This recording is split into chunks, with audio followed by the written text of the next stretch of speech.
Selamat malam, Bapak Saudara, jemaat sekalian yang terkasih dan dikasihi oleh Tuhan Yesus Kristus. Puji Tuhan jika malam hari ini Tuhan kembali mengumpulkan setiap kita dimanapun kita berada untuk sama-sama mendengar isi hati Tuhan. Seperti yang sudah saya katakan minggu yang lalu, setelah kita menyelesaikan pembahasan seluruh isi kitab Ester, hari ini kita akan belajar satu kitab yang baru, yaitu kitab Rut. Dua tokoh wanita yang dituliskan di dalam seluruh isi Alkitab, yaitu kitab Ester dan kitab Rut. Ya.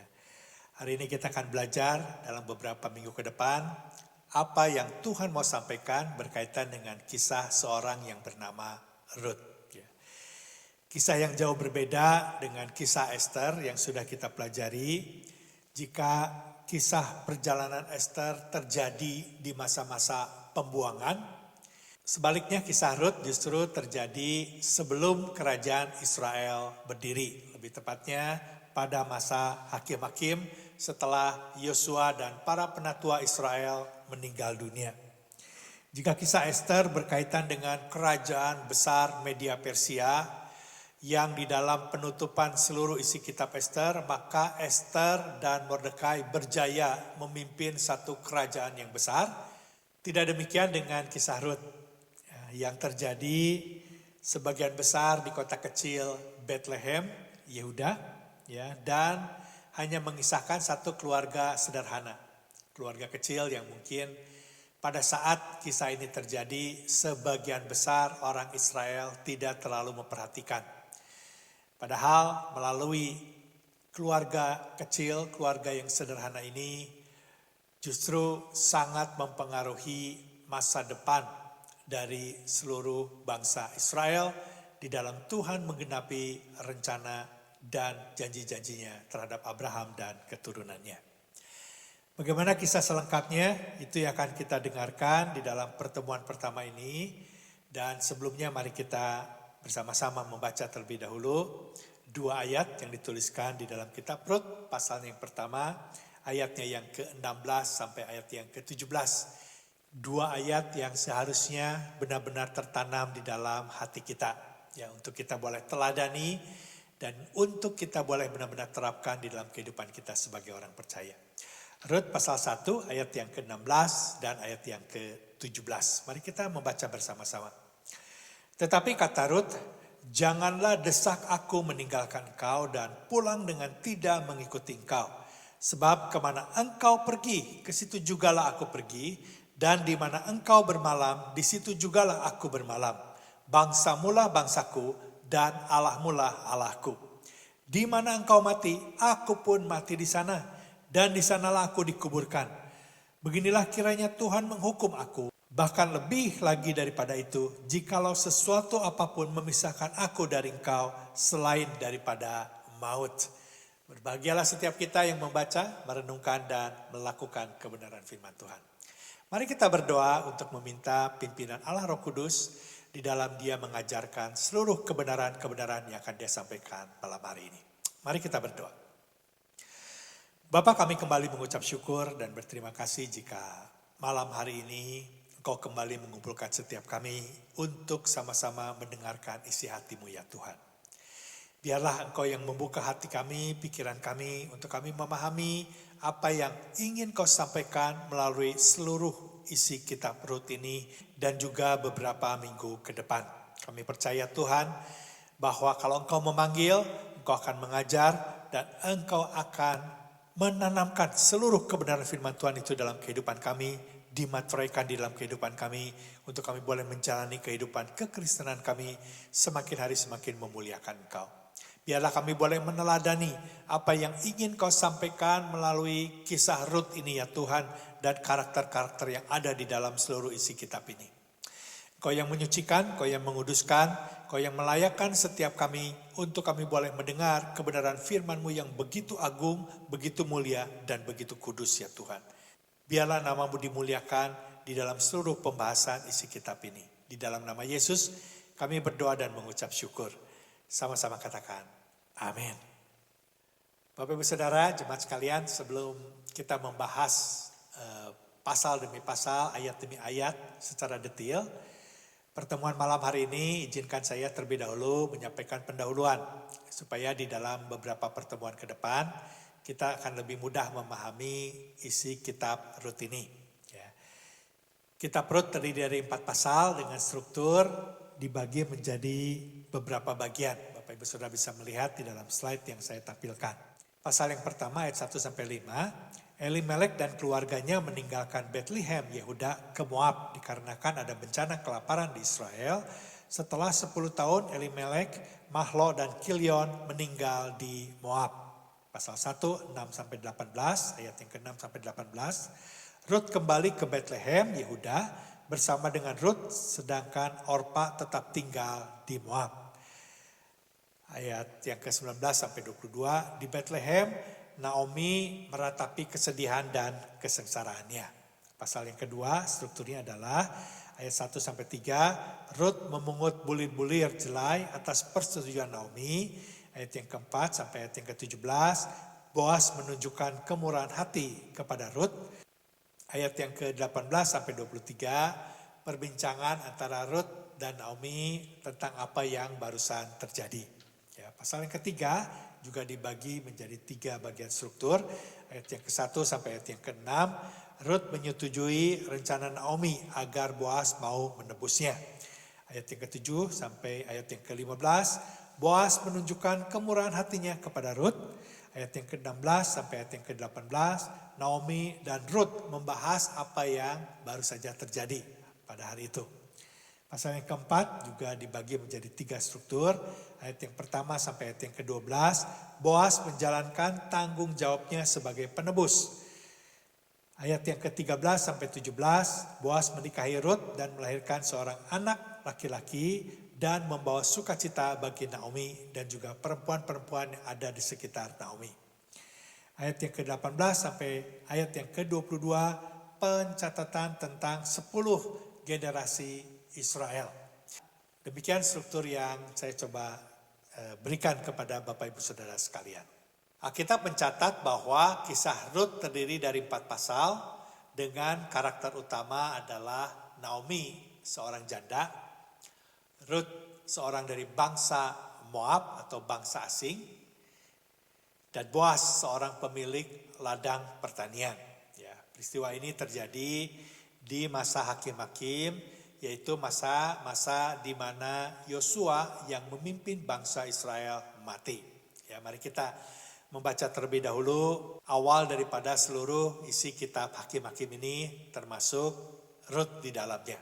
Ya, Hakim-Hakim pasal 2 ayat yang ke-6 sampai ayat yang ke-10. Setelah Yosua melepas bangsa itu pergi, maka pergilah orang Israel itu masing-masing ke milik pusakanya untuk memiliki negeri itu. Jadi setelah beberapa kemenangan demi kemenangan, di akhir hidupnya Yosua mengutus semua atau ke-12 suku untuk memiliki tinggal di tempat milik pusaka yang sudah dijanjikan oleh Tuhan. Ayat yang ke-7, dan bangsa itu beribadah kepada Tuhan sepanjang zaman Yosua dan sepanjang zaman para tua-tua yang hidup lebih lama daripada Yosua dan yang telah melihat segenap perbuatan yang besar yang dilakukan Tuhan bagi bangsa Israel atau bagi orang Israel. Ketika mereka semua kembali ke tanah milik pusaka yang sudah dibagi berdasarkan perintah Tuhan, di akhir kitab Yosua mereka mengambil komitmen yang sama bahwa mereka hanya akan beribadah kepada Allah Israel. Karena mereka benar-benar meyakini bahwa Allah Israel adalah Allah satu-satunya yang layak untuk disembah, Allah yang esa. Karena mereka benar-benar mengalami perjalanan yang begitu luar biasa bersama dengan Tuhan. Mereka mengalami dan mereka menyaksikan bagaimana Allah Israel menuntun mereka siang dan malam dengan tiang dan api, membelah laut merah, memasuki tanah perjanjian, memimpin mereka menang atas musuh-musuh mereka. Mereka menyaksikan semua itu.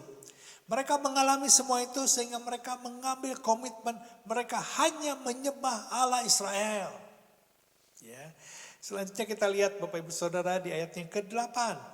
Dan Yosua bin Nun hamba Tuhan itu mati pada umur 110 tahun. Ia dikuburkan di daerah milik pusakanya di Timnat Hares di pegunungan Efraim di sebelah utara Gunung Gaas. Ya, jadi Yosua mati. Ya, ayat yang ke-10, setelah seluruh angkatan itu dikumpulkan kepada nenek moyangnya, bangkitlah sesudah mereka itu angkatan yang lain yang tidak mengenal Tuhan ataupun perbuatan yang dilakukannya bagi orang Israel. Jadi setelah generasi demi generasi timbul atau ada generasi yang baru yang juga umat pilihan Tuhan, tetapi mereka tidak mengenal Tuhan. Karena mereka juga tidak pernah mengalami apa yang dialami oleh nenek moyang mereka. Ya, dalam situasi seperti inilah kitab Hakim-Hakim dituliskan. Ya, bangkit satu angkatan yang tidak mengenal Tuhan. Ya, pertanyaannya Bapak Ibu Saudara, mengapa bangsa Israel yang adalah bangsa yang memiliki sejarah penyertaan Allah yang luar biasa dengan berbagai macam mujizat dan terus-menerus mengalami kemurahan hati Tuhan, pimpinan dan penyertaan Tuhan. Tidak ada bangsa di dunia yang pernah ada, yang pernah mengalami mujizat penyertaan Allah yang luar biasa selain bangsa Israel. Tetapi mengapa generasi selanjutnya mereka tidak mengenal Allah Israel? Inilah yang seharusnya menjadi jawaban sebelum kita melangkah lebih dalam membahas kitab Rut. Ya, di mana letak kesalahannya? Mengapa semua ini bisa terjadi? Ya, kita melihat Bapak Ibu Saudara terlebih dahulu perjalanan hidup Musa. Di akhir-akhir perjalanan hidup Musa, Tuhan sudah memberikan pesan kepada bangsa Israel jauh sebelum masa Hakim-Hakim. Sebelum bangsa Israel memasuki tanah perjanjian, Allah sudah dengan sungguh-sungguh menyampaikan pesannya. Ya, kalau saja pesan ini dilakukan oleh bangsa Israel dari generasi kepada generasi, tidak akan pernah terjadi keturunan bangsa Israel, generasi selanjutnya ada generasi yang tidak mengenal Tuhan. Ini tidak mungkin terjadi. Masalahnya mereka melalaikan pesan yang sangat penting ini. Apakah pesan itu? Kita lihat dalam kitab Ulangan pasal yang ke-6, ayat yang ke-4 sampai ayat yang ke-9. Ya. Dengarlah hai orang Israel, Tuhan itu Allah kita, Tuhan itu Esa. Dengar baik-baik bahwa Allah Israel adalah Allah yang Esa. Tidak ada Allah lain di muka bumi ini selain Allah Israel. Ini memberikan penekanan yang sangat penting. Ayat yang kelima, kasihilah Tuhan Allahmu dengan segenap hatimu dan dengan segenap jiwamu dan dengan segenap kekuatanmu. Kalau bangsa Israel memiliki Allah Esa, Allah satu-satunya, Allah memerintahkan kasihilah Allah yang seperti itu. Ya, dengan segenap hati, dengan segenap jiwa dan dengan segenap kekuatan. Ini ayat sangat penting sehingga Yesus mengutip ayat ini. Perhatikan ayat selanjutnya, ayat yang ke-6. Apa yang kuperintahkan kepadamu pada hari ini haruslah engkau perhatikan. Perhatikan, artinya penting. Ya, lihat ayat yang ke-7. Haruslah engkau mengajarkannya berulang-ulang kepada anakmu. Dan membicarakannya apabila engkau duduk di rumahmu, apabila engkau sedang dalam perjalanan, apabila engkau berbaring, dan apabila engkau bangun. Ya, harus diajarkan berulang-ulang, bukan satu kali, bukan dua kali, bukan satu hari satu kali, tetapi satu hari berkali-kali kepada anak-anak. Generasi demi generasi, jangan pernah lupa bahwa Allah Israel adalah Allah yang Esa. Dan kita harus, dan mereka harus mengajarkannya berulang-ulang. Dan bukan saja mengajarkannya berulang-ulang, tetapi juga membicarakannya. Ya, ketika duduk di rumah, ketika sedang dalam perjalanan, ketika sedang berbaring, dan ketika bangun. Artinya jangan pernah lupa dan harus selalu diingatkan baik-baik bahwa Allah adalah Allah yang Esa dan harus dikasihi dengan segenap jiwa, segenap kekuatan dan segenap hati. Ya, harus terus dalam keadaan dan situasi apapun terus ajarkan itu kepada anak-anaknya. Ya, Ayat yang ke-8, haruslah juga engkau mengikatkannya sebagai tanda pada tanganmu. Dan haruslah itu menjadi lambang di dahimu. Jadi artinya Bapak Ibu Saudara, perintah Tuhan ini tidak boleh diabaikan dalam waktu 1 detik pun. Kurang lebih penyataannya adalah seperti itu. Ya. Dari mulai bangun tidur sampai malam hari, orang-orang Israel harus selalu ingat bahwa Allah Israel adalah Esa, jadi satu-satunya Allah yang harus disembah, yang harus dikasihi dengan segenap hati, segenap jiwa, dan segenap kekuatan. Ya, perintah ini tidak boleh diabaikan, harus diperhatikan. Kita lihat ayat yang ke-9, dan haruslah engkau menuliskannya pada tiang pintu rumahmu dan pada pintu gerbangmu. Bahkan ketika masuk ke dalam rumah pun mereka harus diingatkan ini. Ketika mereka pergi keluar kota, masuk ke dalam pintu gerbang kota, ada tulisan itu, ada perintah itu. Allah yang Esa, Allah yang harus dikasihi oleh bangsa Israel dengan segenap hati, segenap jiwa, dan segenap kekuatan. Inilah Bapak Ibu Saudara yang tidak dilakukan setelah Yosua mati dan juga para penatua ketika itu. Mereka mengabaikan perintah yang penting ini sehingga generasi selanjutnya mereka tidak lagi mengenal Allah Israel, Allah yang Esa, Allah satu-satunya yang harus mereka kasihi, mereka sembah, mereka puja, mereka agungkan, dan mereka tinggikan. Dan mereka kasihi dengan segenap hati, segenap jiwa, dan dengan segenap kekuatan. Akibatnya Bapak Ibu Saudara, Hakim-Hakim pasal yang ke-17 ayat yang ke-9 memberitahu kita bahwa pada zaman itu tidak ada raja di antara orang Israel. Setiap orang berbuat apa yang benar menurut pandangannya sendiri. Mereka sudah tidak lagi memiliki standar mana yang benar, mana yang salah. Apa yang dikehendaki oleh Tuhan dan apa yang tidak dikehendaki oleh Tuhan. Apa yang benar, apa yang salah. Apa yang harus dilakukan, apa yang tidak boleh dilakukan. Mereka tidak tahu. Ya. Mereka hanya berpikir apa yang mereka anggap benar itu mereka lakukan. Padahal itu belum tentu benar. Oleh sebab itu Bapak Ibu Saudara, betapa bobroknya iman bangsa Israel ketika itu, kitab Hakim-Hakim ditutup dengan kalimat yang sama. Ya, pasal 21 ayat yang terakhir, ayat yang ke-25 menuliskan hal yang sama. Pada zaman itu tidak ada raja di antara orang Israel. Setiap orang berbuat apa yang benar menurut pandangannya sendiri. Ya. Apa saja yang mereka anggap baik, mereka lakukan. Mereka tidak peduli apakah itu perbuatan dosa, apakah itu menyakiti hati Allah. Mereka perbuat.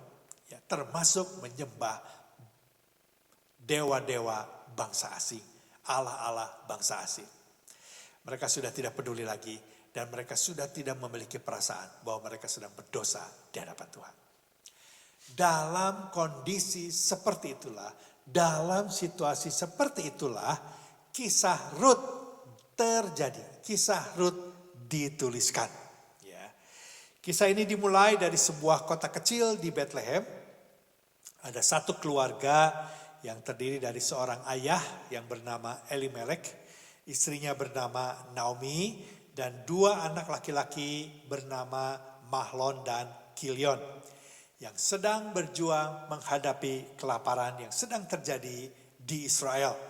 Yang akhirnya mereka memutuskan untuk pergi ke Moab, bangsa Moab, tanah Moab, di mana Moab adalah bangsa asing, musuh bebuyutan bangsa Israel, bangsa yang menyembah dewa-dewa, dan dewa yang terkenal adalah Kamos, ya, di mana mereka menyembah dan mempersembahkan anak-anak bayi-bayi kepada dewa Kamos. Berarti satu kekejian di mata Tuhan. Ya. Setiba di Moab, Alkitab memberitahu kita bahwa Elimelek meninggal. Dan kedua anak laki-lakinya menikah dengan perempuan Moab, yaitu Rut dan Orpa. Dan setelah menikah 10 tahun, mereka tidak dikaruniai anak. lalu baik Mahlon maupun Kilion meninggal. Ya. Jadi sekarang tinggal Naomi dan kedua menantunya. Setelah mendengar bahwa kelaparan mulai berakhir di Israel, Tuhan sudah kembali memperhatikan tanah Israel, Naomi memutuskan untuk kembali ke tanah Yehuda, ke Bethlehem Yehuda. Ya. Sekalipun kedua menantunya ingin menyertai Naomi, namun Naomi menolaknya. Akhirnya Orpa kembali ke Moab, ke tanah kelahirannya. Namun tidak demikian dengan Rut. Rut memaksa Naomi untuk ikut bersamanya kembali ke Bethlehem Yehuda, tanah Israel. Dan kita lihat Bapak Ibu Saudara, ketika Rut memaksa untuk mengikuti Naomi, Rut mengeluarkan satu pernyataan iman yang luar biasa. Dan Rut menyatakan pernyataan iman ini membuktikan bahwa Rut memang mengasihi Naomi secara luar biasa. Ya, kita lihat. Tetapi kata Rut, janganlah desak aku meninggalkan engkau dan pulang dengan tidak mengikuti engkau.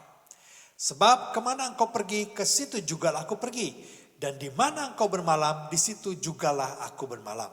Bangsamulah bangsaku, dan Allahmulah Allahku. Di mana engkau mati, aku pun mati di sana, dan di sanalah aku dikuburkan.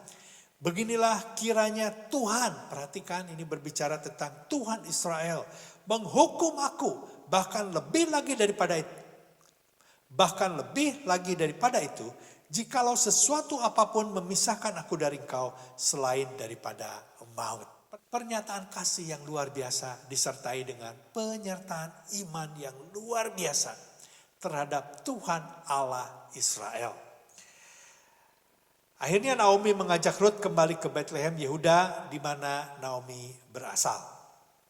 Pasal yang kedua menceritakan untuk mendapatkan makanan, maka Rut memungut jelai di ladang yang kebetulan saat itu masa jelang panen. Dan juga kebetulan tempat ia memungut adalah milik Boaz yang ternyata masih ada hubungan keluarga dengan Naomi. Ya, salah satu kerabat yang dekat dengan Naomi. Boaz adalah seorang yang baik hati dan menjalankan perintah hukum Taurat untuk menolong orang asing yang datang kepadanya. Ya, Ulangan pasal yang ke-24 ayat yang ke-9, ayat yang ke-19. Ulangan pasal yang ke-24 ayat yang ke-19. Apabila engkau menuai di ladangmu lalu terlupa seberkas di ladang, maka janganlah engkau kembali untuk mengambilnya. Itulah bagian orang asing, anak yatim dan janda, supaya Tuhan Allahmu memberkati engkau dalam segala pekerjaanmu. Kita akan membahas ini lebih detail, tetapi kita melihat di sini bahwa di tengah-tengah kebobrokan iman bangsa Israel masih ada seorang yang bernama Boaz yang memiliki iman yang tetap taat, yang memiliki iman yang menyatakan imannya sebagai bukti dia mengasihi Allah Israel. Bahkan Boaz meminta para pegawainya untuk menolong Rut mendapatkan makanan.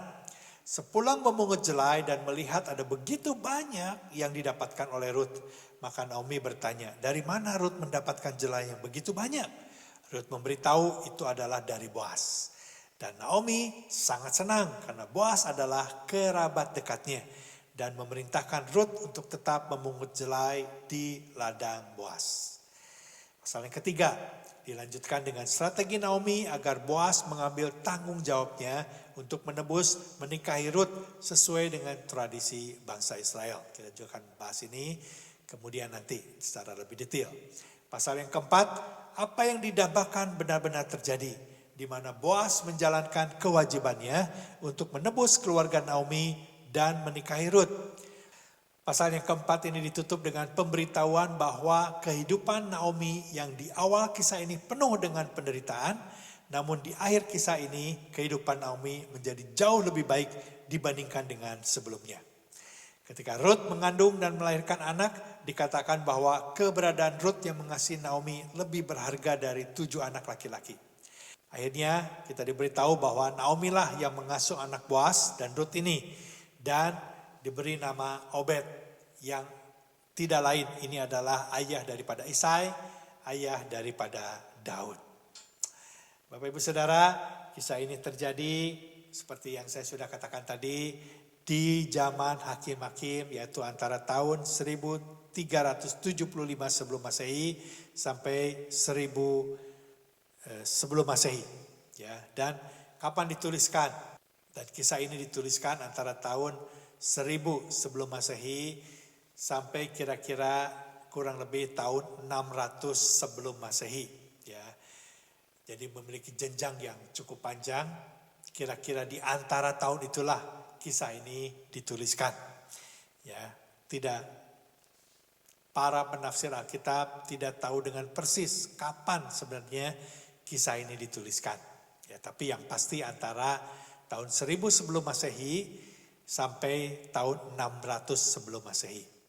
Saya ingin membacakan komentar yang disampaikan oleh Daniel Isaac berkaitan dengan kisah Rut ini.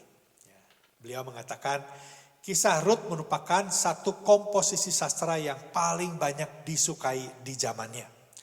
Narasi yang jika dilihat dari sudut sastra mengajak pembaca bisa mengikuti kisah yang dari kepahitan menuju kesukacitaan, dari kekosongan menuju kepada pemenuhan, dari kejatuhan kepada kemenangan, yang pada awalnya Naomi menyalahkan Tuhan, namun di akhir dengan pengakuan akan berkat Tuhan yang melimpah. Kisah Rut salah satu kisah yang terus dibacakan sampai sekarang, terutama ketika memperingati hari panen raya. Jadi apa yang kita bisa simpulkan melalui pendahuluan ini? Yang pertama, penulis ingin memberitahu bahwa di tengah-tengah kehidupan yang menyimpang dari hukum-hukum Allah Israel, ditemukan 3 karakter yang menunjukkan kesetiaannya di dalam mengikut Allah. Yang bisa kita temukan bahwa mereka semua selalu mengaitkan Allah dengan semua apa yang mereka alami, mereka lakukan, dan mereka kerjakan. Ya, ini berbicara tentang kedaulatan Allah, berbicara tentang kasih karunia Allah, dan berbicara tentang kesetiaan Allah di dalam menggenapi janji-janjinya yang Allah sampaikan kepada Abraham. Ketiga hal ini sangat dominan. Ya, kita akan lihat nanti ketika kita mempelajari lebih detail. Apapun yang terjadi dalam kehidupan mereka, mereka selalu mengaitkannya dengan Tuhan. Apakah itu sebagai ratapan, keluhan, atau sebagai pujian, penyembahan, atau penerimaan, atau harapan-harapan yang mereka berikan kepada orang-orang yang mereka kasihi. Ya, semuanya dikaitkan dengan Allah Israel.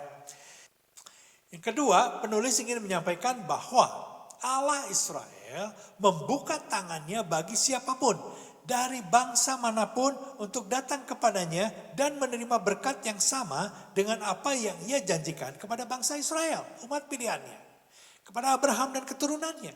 Ya, kita melihat di sini ketika Rut mengambil keputusan untuk menjadikan Allah Israel adalah Allah yang esa, satu-satunya Allah yang dia sembah, dia kasihi, dan kepadanya dia hanya menyembah dan berbakti, Allah berkenan kepada Rut. Ya, Allah memberikan berkatnya kepada Rut untuk mengandung dan memberikan seorang anak laki-laki. Bahkan melalui keturunannya lahir seorang raja besar, Daud dan Salomo, dan khususnya Yesus Sang Mesias dilahirkan melalui keturunan Rut. Ya. Dan yang ketiga, penulis ingin memberitahu bahwa tanpa disadari Allah bekerja dengan begitu detail dalam segala sesuatu, baik melalui ketaatan maupun ketidaktaatan, baik melalui rasa bersyukur maupun rasa kepahitan. Semua Allah bekerja tanpa mereka sadari untuk mendatangkan kebaikan bagi setiap orang yang mengasihi Tuhan. Ya, kita lihat Bapak Ibu Saudara melalui ketiga karakter ini bahwa Allah memang disanjung, dikasihi, dan ditinggikan. Sehingga melalui semua itu mereka bukan orang-orang sempurna. Naomi bukan orang sempurna. Rut apalagi. Boaz bukan orang sempurna. Tetapi melalui ketiga karakter ini Tuhan bekerja secara luar biasa sehingga mendatangkan kebaikan bagi bangsa Israel dan semua keturunannya. Bapak Ibu Saudara jemaat sekalian, seperti yang sudah saya katakan tadi bahwa kita akan membahas kitab Rut ini pasal demi pasal, paragraf demi paragraf, dan ayat demi ayat dalam beberapa minggu ke depan. Namun sebelum kita mengakhiri pertemuan malam hari ini, setidaknya kita bisa mengambil dua hal yang penting yang perlu kita perhatikan. Yang pertama berkaitan dengan timbul atau adanya angkatan baru yang tidak mengenal Allah Israel. Kita tahu Bapak Ibu Saudara, tadi kita sudah mendengar sama-sama bahwa hal ini terjadi karena adanya kelalaian di mana nenek moyang mereka tidak mengajarkan kepada generasi selanjutnya bahwa mereka harus hanya menyembah Allah Israel, Allah yang Esa, dan hanya mengasihi Allah Israel saja. Dan harus mengasihi dengan segenap hati, segenap jiwa, dan segenap kekuatan. Ini merupakan kelalaian mereka sehingga penerus atau keturunan mereka tidak mengenal Allah Israel. Bapak Ibu Saudara, inilah juga yang harus menjadi peringatan bagi setiap kita, khususnya kita yang menjadi orang tua. Sudah seharusnya kita terus-menerus mengingatkan anak-anak kita, cucu-cucu kita, untuk hanya mengenal Allah yang Esa, yang kita kenal di dalam nama Tuhan Yesus Kristus. Untuk menjadikan Yesus Kristus sebagai satu-satunya Allah yang disembah, yang ditinggikan, yang dilayani. Untuk mengasihi Allah yang kita kenal di dalam nama Tuhan Yesus Kristus dengan segenap hati, segenap jiwa, segenap pikiran, dan segenap kekuatan. Terus-menerus kita ingatkan ini kepada anak-anak kita dan keturunan kita. Supaya ketika mereka juga memiliki keturunan, mereka juga terus mengingatkan ini kepada generasi selanjutnya dan kepada generasi seterusnya. Supaya melalui keturunan kita, iman yang kita sekarang miliki tidak pernah hilang, tidak pernah punah. Inilah yang harus kita tidak boleh lalaikan di dalam kita menjalankan tugas tanggung jawab kita sebagai orang tua. Dan yang kedua Bapak Ibu Saudara, melalui perjalanan Rut, kisah Rut ini, kita harus mengucap syukur kepada Tuhan. Bahwa ternyata Tuhan terus membuka tangan selebar-lebarnya menerima siapapun yang datang kepadanya. Tidak harus dari bangsa Israel, tidak harus berasal dari keturunan Abraham secara jasmani. Dari bangsa manapun, bahkan dalam kisah ini dituliskan Rut dari bangsa Moab, musuh bebuyutan bangsa Israel. Bangsa yang keji di mata Tuhan karena menyembah dewa Kamos. Mempersembahkan bayi-bayi, dibakar, dibunuh, dipersembahkan kepada dewa-dewa mereka. Rut datang dari bangsa seperti ini, tetapi ketika Rut mengambil keputusan, bertobat, berbalik untuk menjadikan Allah Israel satu-satunya Allah yang Esa, yang dia sembah, Tuhan menerima Rut. Bahkan Rut menerima berkat yang sama seperti yang dia janjikan, seperti yang Allah janjikan kepada Abraham dan keturunannya. Begitu pula setiap kita harus mengucap syukur kepada Tuhan. Kita dari bangsa manapun, dari ras manapun. Kita bukan keturunan secara jasmani dari Abraham, tetapi setiap kita yang datang kepada Tuhan, yang bertobat dan berbalik kepada Tuhan, yang menjadikan Tuhan Yesus Kristus menjadi Tuhan dan Juru Selamat, kita diterima sepenuhnya. Kita menjadi anak-anak yang mengalami berkat-berkat yang Allah janjikan kepada Abraham. Sama persis, Tuhan tidak membedakan kita dengan bangsa Israel. Puji Tuhan.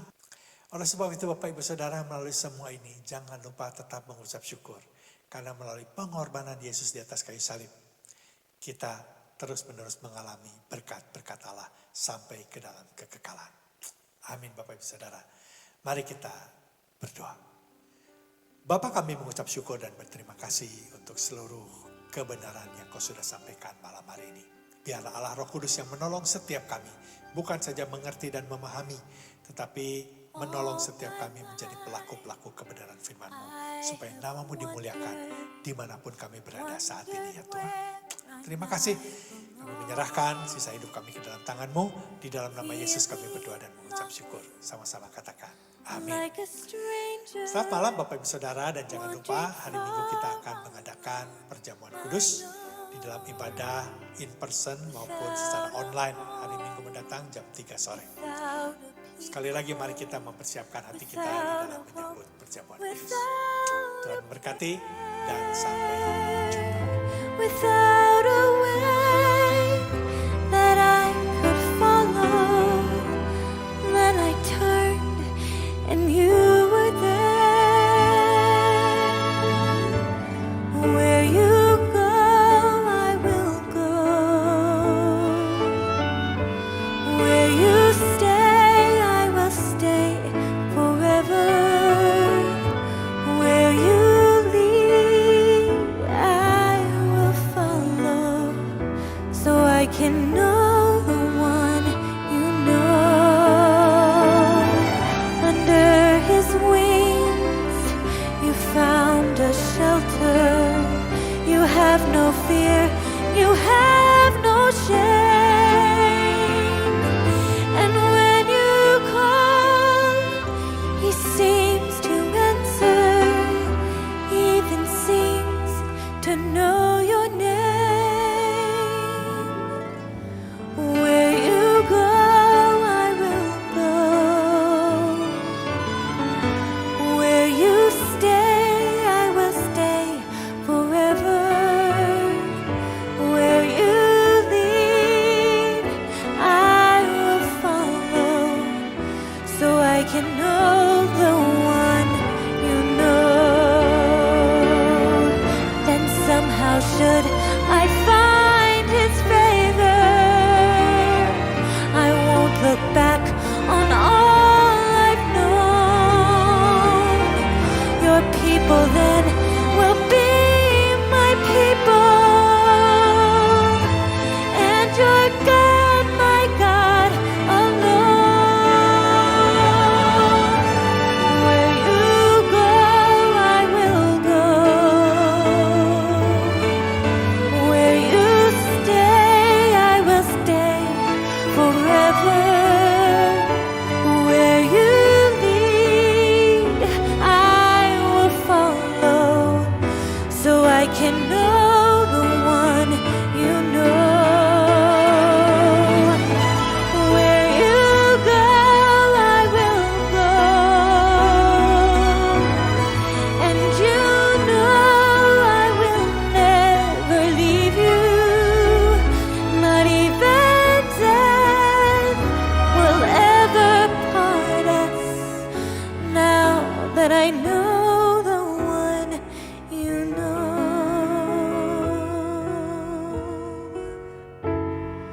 I will go now where you go.